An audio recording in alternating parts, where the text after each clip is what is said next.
Comment perdre du poids efficacement pendant la ménopause? Si tu es une femme et que tu traverses cette période, tu sais à quel point la prise de poids peut être frustrante et difficile à gérer. Mais ne t'inquiète pas, dans cette vidéo, je vais te partager des stratégies scientifiquement prouvées pour t'aider à atteindre ton objectif de perte de poids définitivement. Et aujourd'hui, pour ce faire, je vais te raconter l'histoire de Marie, une femme de 52 ans qui pensait avoir tout essayé pour perdre du poids pendant sa ménopause. Spoiler alerte, elle a réussi à perdre 15 kilos en seulement 4 petits mois. Il n'y a pas que elle non plus, il y a aussi Valérie, mais il y a aussi Nathalie, moins 10 kilos. Donc comme quoi, ce ne sont pas des cas isolés. Donc avant de commencer, n'hésite pas à me dire si toi, tu es concerné par cette problématique-là ou non. Donc avant de t'expliquer comment Marie a fait pour perdre ces fameux kilos, je vais t'expliquer un peu sa situation. Donc la première fois qu'elle est venue me voir, c'est eu au téléphone. Elle m'a dit: écoute Thomas, j'ai tout essayé, j'ai pris 12 kilos en 2 ans, notamment depuis le début de ma ménopause. Je mange moins, je fais du sport, mais rien ne fonctionne. Et là, elle me demande: est-ce que je suis condamné à être en surpoids pour toujours? Et là, je voyais dans ses yeux qu'il y avait une vraie frustration que j'ai observée chez des centaines de femmes. Et honnêtement, je comprends totalement. Mais là, tu vas me dire: mais Thomas, comment tu peux comprendre? Parce que toi, tu n'as même pas vécu cette ménopause.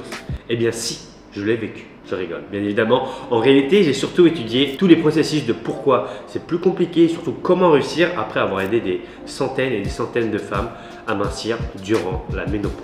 Revenons à Marie. Donc, elle est venue, elle m'a détaillé sa routine quotidienne. Donc, elle sautait le petit déjeuner, grignotait une salade à midi et se récompensait avec un repas copieux le soir. Elle faisait 1 heure de vélo d'appartement à peu près 3 fois par semaine, mais se sentait de plus en plus fatiguée, notamment à cause des bouffées de chaleur qui perturbaient son sommeil, et le stress au travail n'arrangeait rien du tout. Et elle me disait que elle se reconnaissait plus du tout devant le miroir. Donc là, je lui ai dit: écoute Marie, avant que je te parle de solution, il faut que tu comprennes vraiment ce qui se passe dans ton corps durant la ménopause. En fait, à ce moment-là, il faut imaginer ton corps comme une voiture. Et c'est comme si quelqu'un changeait soudainement le carburant sans te prévenir. Et là, elle me dit: Thomas, comment ça? C'est simple, les oestrogènes, ces hormones qui régulaient ton métabolisme, diminuent drastiquement avec l'âge. Et on a une étude de l'université d'Harvard publiée dans le New England Journal of Medicine 2022, et oui, je sais, très bel accent, a montré que les niveaux d'oestrogènes chutaient en moyenne de 60% pendant la transition ménopausique. Résultat, ton moteur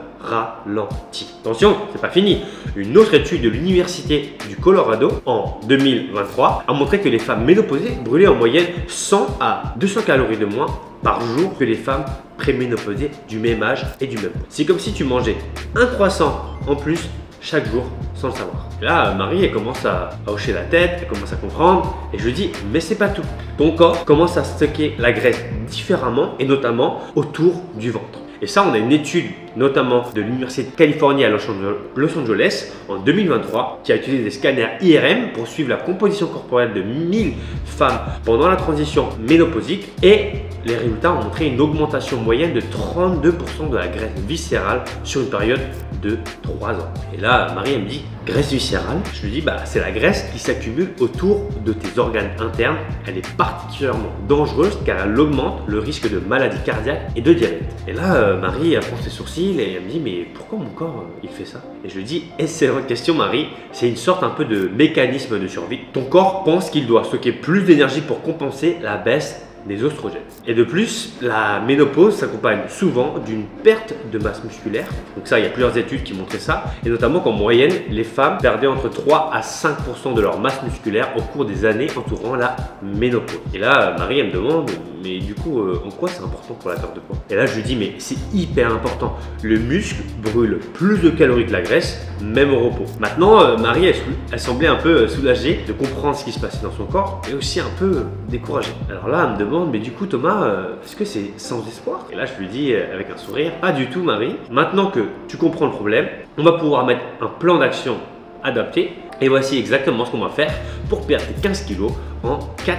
petites étapes. Avant de poursuivre, n'oublie pas que cette chaîne est totalement gratuite, donc le meilleur moyen de me soutenir, c'est de mettre un petit like et de t'abonner pour ne pas louper les prochaines vidéos. La première étape, ça va être de reprogrammer son alimentation. Marie, elle m'a dit qu'elle mangeait peu, et le problème, c'est qu'elle mangeait aussi mal. Donc on va devoir faire la base, c'est d'augmenter ses protéines et d'augmenter ses fibres. Donc la première chose que tu vas devoir faire, c'est que le petit déjeuner, tu vas devoir manger un petit déjeuner protéiné au lieu de sauter ton petit déjeuner. Donc tu vas commencer par exemple par des œufs brouillés avec des épinards. Les œufs sont riches en protéines, 13 grammes de protéines pour 100 grammes d'œufs. Et les épinards apportent des fibres et des nutriments essentiels. Ensuite, pour le déjeuner, tu vas manger une petite salade avec du poulet grillé, des légumes variés et quinoa. Parce que quinoa, c'est riche en protéines et en fibres et ça va t'aider à rester rassasié plus longtemps. Sur ta collation de l'après-midi, tu vas pouvoir manger fromage blanc, petit suisse, skyr avec des framboises. Voilà, parce que les framboises, ça apporte des fibres et le fromage blanc, ça apporte des protéines. Et enfin, pour le dîner, tu vas essayer de manger plutôt léger pour bien digérer et bien dormir. Tu vas manger du saumon grillé avec des légumes verts et une petite portion de patates douces. Ensuite, on va aussi essayer d'inclure des aliments riches en phytoestrogènes. Donc là, on avait une étude qui montrait en 2023, il avait regroupé plus de 1300 à peu près participants et que simplement le fait de manger 50 grammes de soja par jour était associé à une réduction de 1,5 kg du poids corporel et surtout 27% de diminution des bouffées de chaleur. Donc n'hésite pas à l'inclure et tester par toi-même et de voir si tu vois une amélioration. Ensuite, la deuxième étape, ça va être de faire des exercices adaptés. Fais du vélo d'avortement, c'est bien, mais c'est pas assez suffisant. Tu vas devoir inclure des exercices qui vont booster ton métabolisme. Alors ça, pour ce faire, j'ai une playlist entière que je vais te montrer juste ici sur la chaîne YouTube avec plein d'exercices que tu vas pouvoir faire qui sont là essentiellement pour booster ton métabolisme, pour créer du mouvement et créer du bien-être chez toi et retonifier tout ton corps. Ensuite, en numéro 3, tu vas devoir apprendre à gérer ton stress et ton sommeil. Parce que Marie, elle m'a dit que elle dormait mal et souvent c'est un peu à cause des bouffées de chaleur et du stress. Le problème, c'est que c'est un peu un cercle vicieux qu'il faut briser. Parce que ça, en réalité, tu vois, il y a énormément d'études qui montrent que si jamais tu dors que 6 heures par nuit, tu avais 23% plus de risque de prendre du poids que les personnes qui dorment 8 heures. Simplement en dormant. Donc ça, tu as simplement besoin de traquer tes heures de sommeil avec des trackers, des Apple Watch, peu importe, et de savoir est-ce que tu arrives à dormir 8 heures pleines à chaque fois. Donc si jamais tu as des problèmes avec le sommeil, n'hésite pas à me mettre dans les commentaires, j'ai pas mal de ressources là-dessus aussi. Ensuite, en numéro 4, je vais te recommander des suppléments. Bien entendu, avec l'accord de ton médecin, bien checker en amont quels sont tes différents niveaux en termes de nutriments là-dessus, et notamment de carence. Donc en numéro 1, je te conseille de prendre du calcium et de la vitamine D. Pour le calcium, à peu près 1000 mg par jour, et pour la vitamine D, à peu près 800 unités par jour. Ensuite, en numéro 2, je vais te recommander de prendre des oméga 3. Donc les oméga 3 qui est une très bonne graisse pour ton corps. Donc encore une fois, ces suppléments, bon, il y en a d'autres, hein. Là je te fais une petite liste, pas magique, ils sont simplement là pour te soutenir et pour t'aider dans ton effort global. Donc là, Marie, elle a suivi à peu près ce plan. Bon, bien entendu, il y a d'autres choses, hein. Pendant 4 mois, il y a aussi un suivi, il y a aussi un accompagnement, etc. Qui est la partie la plus importante. Donc il y a eu des mois, il y a eu des moments où en fait, voilà, il y avait du découragement, où elle a envie de craquer, elle n'a pas envie de continuer. Et ça, c'est normal. Et d'ailleurs, 2 semaines après avoir commencé le programme, elle m'appelle, elle avait l'air un peu fatiguée, un peu découragée, et elle me dit là, Thomas, j'ai suivi ton plan à la lettre, j'ai perdu que 500 grammes. Est-ce que vraiment ça vaut la peine de continuer? Et là, je lui ai sorti mon arme secrète. J'ai dit, Marie, prends ce ruban et mesure-toi. Mesure ton tour de taille. Donc là, Marie prend le ruban, mesure son tour de taille. Et là, elle regarde comparé au chiffre de départ et elle voit que le chiffre a largement baissé. Et là, elle me regarde en mode waouh, putain, comment ça se fait, etc. Pourtant, j'ai perdu que 500 grammes, comment c'est possible? Et là, je lui ai répondu, là, c'est la graisse viscérale qui disparaît. Et ça, c'est celle qui est la plus dangereuse pour toi. Donc bravo, ça veut dire que tes efforts payent. Et là, c'est à ce moment-là que Marie, elle a compris que c'était pas que dans la balance, mais c'était aussi à l'intérieur de son corps que ça changeait. Et à partir de ce jour, en fait, sa motivation, elle a décuplé parce qu'en fait, elle faisait plus forcément attention uniquement à la balance. Donc, elle se pesait à peu près une fois par semaine. Mais en fait, elle mesurait son tour de taille tous les jours. Et à chaque fois, chaque semaine, elle voyait que son tour de taille diminuait. Donc, Marie, elle a poursuivi ce plan durant les 4 mois. Et comme je disais, bon, parfois, c'est pas forcément facile. Parfois, elle allait à des dîners d'anniversaire et elle a cédé à la tentation de manger des gros morceaux de gâteau. Mais au lieu d'abandonner comme elle faisait par avant ou de tout gâcher, elle revenait au plan le lendemain.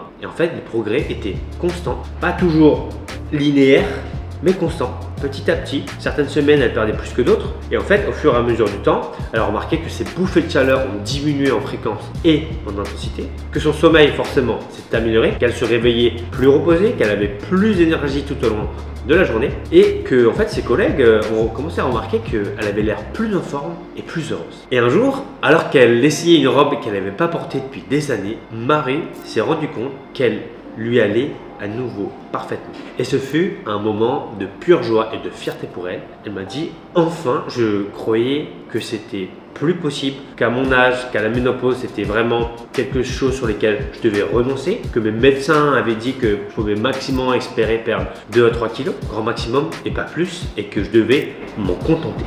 Et honnêtement, aujourd'hui, je ne me suis jamais senti aussi bien qu'à mes 30 ans. Non seulement elle a perdu du poids, elle se sent mieux, elle a aussi perdu 12 cm de tour de taille, elle a augmenté sa masse musculaire de 2 kg, elle a amélioré sa tension artérielle et son taux de cholestérol et elle a considérablement réduit ses symptômes de la ménopause. Donc au global, une amélioration drastique de son niveau de vie. Donc l'histoire de Marie, c'est sûrement l'histoire de beaucoup de femmes aujourd'hui qui sont simplement là pour montrer que la prise de poids et la ménopause, c'est pas une fatalité. Avec les bonnes stratégies, avec les bons accompagnements, on peut non seulement perdre du poids, en fait on peut se sentir vraiment incroyablement bien. Et encore une fois, j'ai pris Marie, mais il y a des centaines de personnes qui arrivent à mincir aujourd'hui, puisque oui, c'est possible. Maintenant, si tu veux aller plus loin de manière totalement gratuite, je t'ai mis 2 playlists qui vont s'afficher juste ici pour que tu puisses continuer à améliorer tes connaissances et à passer à l'action. Et je te souhaite de tout cœur de réussir ta perte de poids.